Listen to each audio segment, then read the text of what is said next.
Hi everyone. Somebody asked me what colours I used for the hydrangea card that I did the other day. In truth, I really don't know. It's very rare I keep track of colours, but I thought I'll try it again. I'll do another one and see if I can come up with the same colours. So today I'm going to use Wild Orchid, Pink Pearl, Pink Lavender and some Glacier Blue. That's just for the petals, and you can see I do a little colour chart. The reason I do that is I like to test all of the colours before I actually lay them down. And for the leaves I'm going to use, let's have a look, bright green and forest green. So we'll give it a whirl and we'll see if we can get it all to blend in very nicely.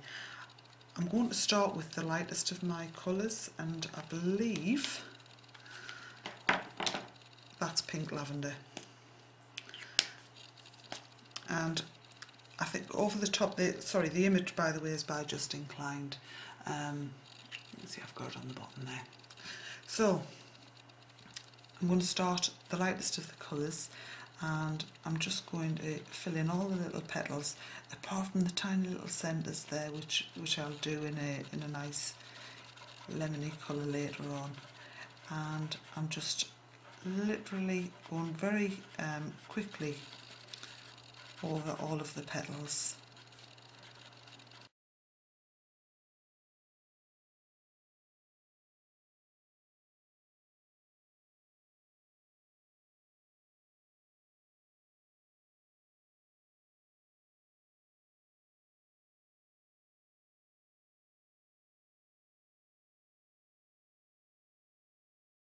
The reason I chose a few different colours was purely because when you look at a hydrangea, it's never one colour. The petals are nearly always variegated with different tones. So that's the first bit of colour laid down. Then I'll move on to the second lightest, which is Pink Pearl. And I'll start from the base and work up, because the underneath, the petals that are laid underneath this will be the darkest, and I'm not filling the whole of the petal in. I'm just literally laying in a little bit of colour here and there, mainly in the creases. You can see there's little creases here, and that's what I'm going for, near the centre.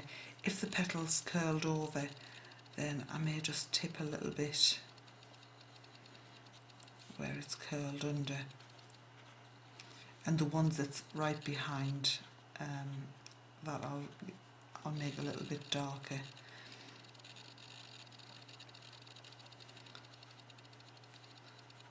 And I'm using it even more sparingly at the top.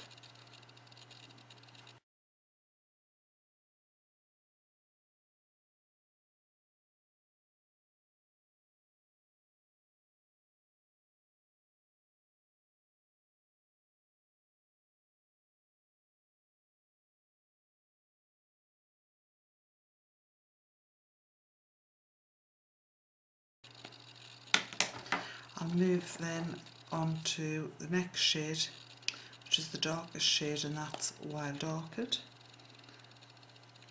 And it looks a little bit dramatic when you first put it down, a little bit panicky, but it works out because it all blends in. So I'm just moving up through the petals, again keeping most of the coloured, the deepest of the colours at the base of the plant, or the head of the plant.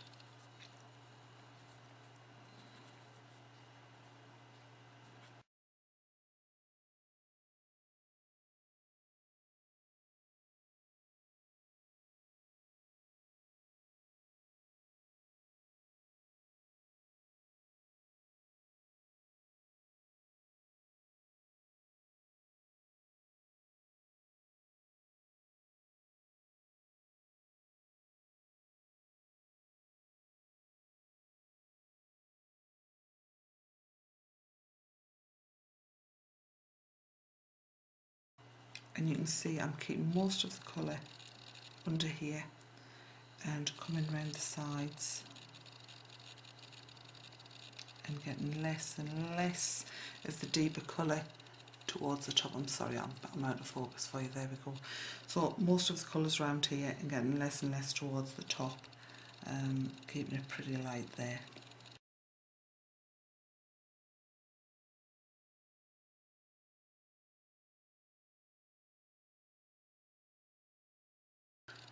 I'll then go back again to that middle colour, which was the pink pearl, and I'll just blend it out a little bit further, and I'm not doing any specific lines, I'm just spreading the colour, going over the top of what I've already done to help it to blend outwards.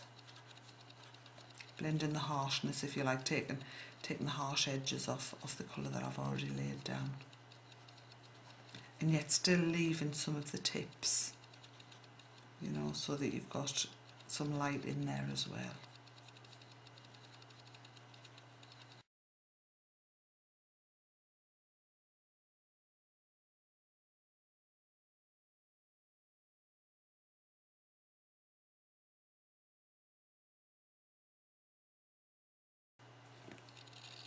And you can see it's nicely just starting to come into shape, and we're getting some nice colours in there now. Some nice tonal work going on. I'm going to now bring in some of this this glacier blue, because as I said, most of the hydrangeas have a couple of different shades going on. Some of it's quite blue, and I'm just adding a little bit blue in there to give that extra tone.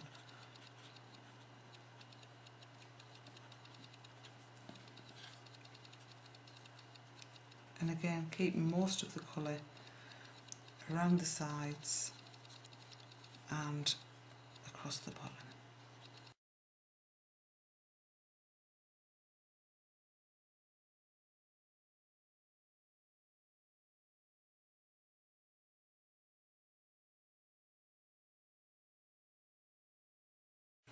We're starting to get some, it's coming to life a little bit now.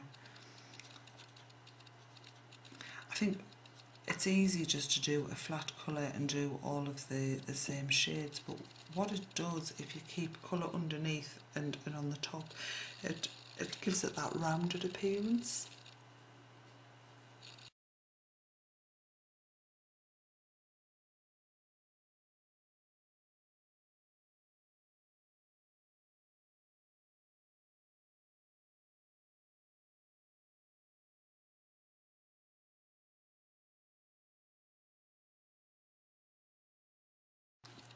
So once you're happy that you've got, you know, quite a bit of colour in, you can then go in with your lightest shade, which was the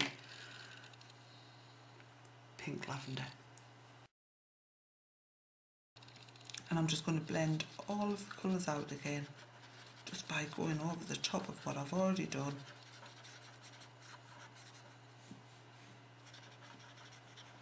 And it softens the whole appearance up.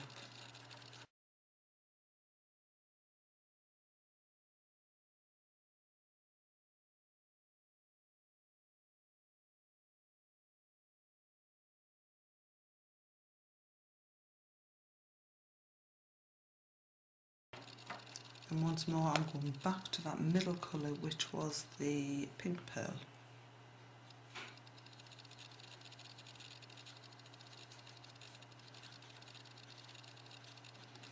And if you work quickly on these last two bits where you've gone back over with your lighter colour and you go back in with your pink pearl, what it tends to do is one colour will seep into the other one, just a light touch. I'm not scribbling on this one, I'm not scrubbing it, I'm just going over very, very lightly.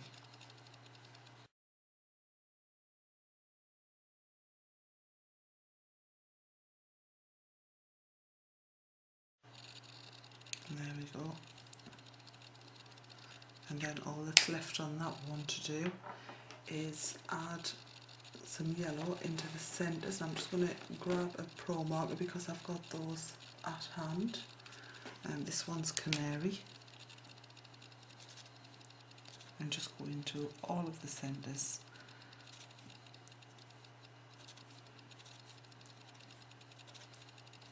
And just bring it to life by dotting those centres in.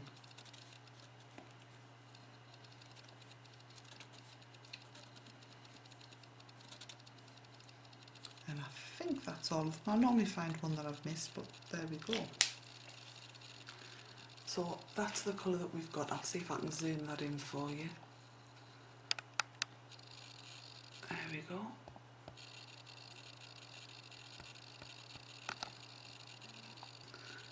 And I'll move up to the leaves.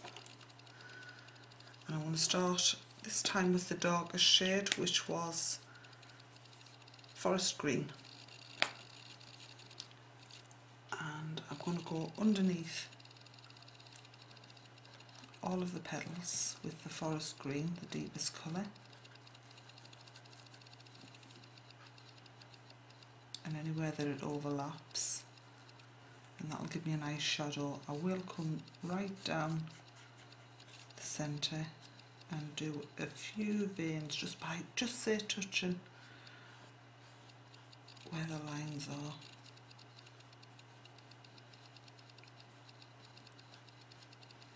Now again, the leaves are they're not a flat leaf, they're sort of curved over very slightly, so I'm just going to touch here and there on this side, on the inside, just to give it a little bit of shading.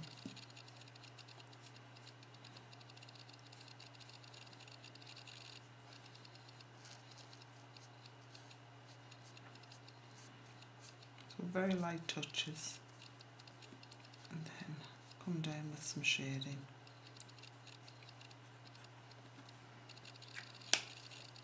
And straight back in with the bright green.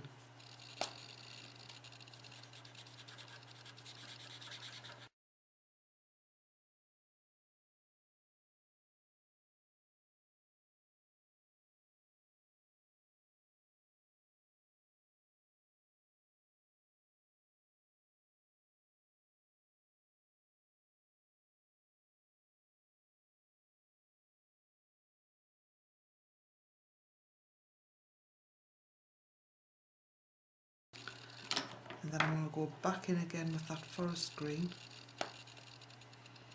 and just go back under where I've been with for the shadow, just so it's a little bit more noticeable.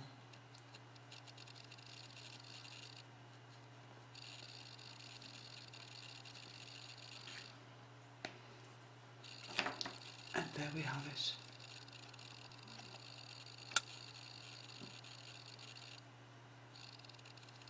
I hope you've enjoyed this.